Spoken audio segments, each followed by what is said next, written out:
Hello, my name is Bill. I'm the pastor at Freedom's Lutheran Church in Gibbsville, North Carolina. It's Friday, it's Sabbath day. Sabbath day is a time for me to relax into the Lord, to truly rest, be that take a nap or simply find refreshing things to do. It's a day of feasting as well, feasting on good food. I don't know what I'm going to be eating yet, but I'm going to make sure I enjoy every bite, giving thanks to God. That's really what Sabbath is all about. It's a moment to give thanks to God. And I want to talk for just a moment, share with you just a few thoughts on being thankful. So often I find myself in the conversations with people and they talk about things about which they have no control. And they talk very negatively about those things. Oftentimes we call that complaining, but that's not the only thing I'm talking about here.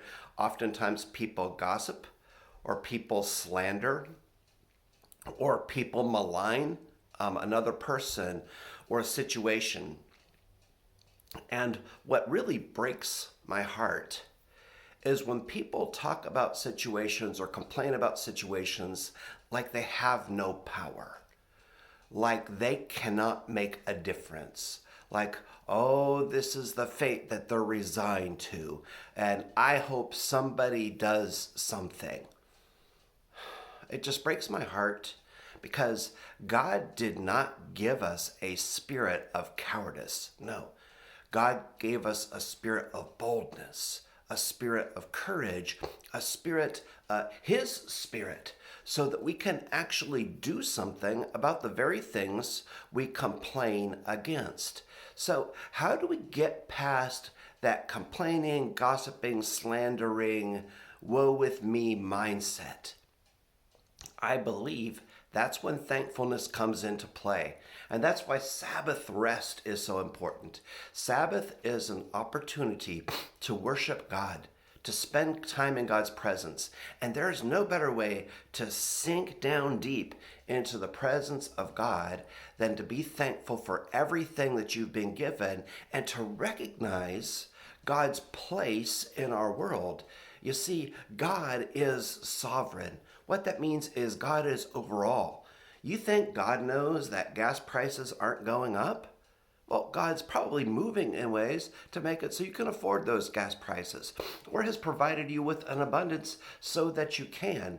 You think that just because there is a shortage of parts that you can't have a refrigerator? Guess what?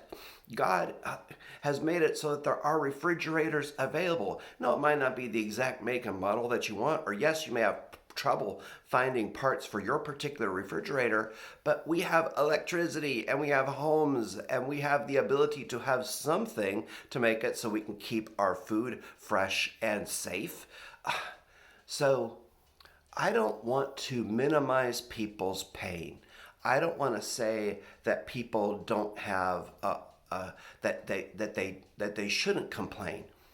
What I am saying is don't resolve yourself that complaining is the only thing that you can do. Be thankful. Let God be sovereign in your life. Let God have control. Recognize the good that's in the midst of every circumstance, even troubling ones.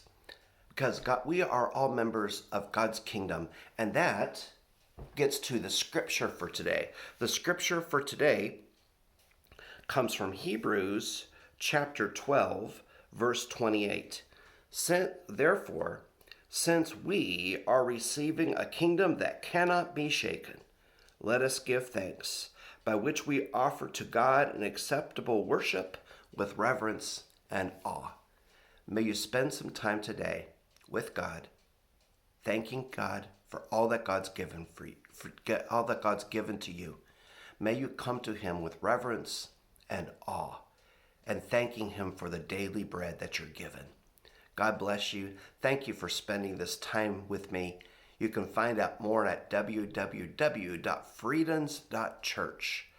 FRIEDENS.church. We have a give button. We have all kinds of articles on there that you might find helpful for your own spiritual development. God bless you once again, and may Jesus' presence be a blessing to you today.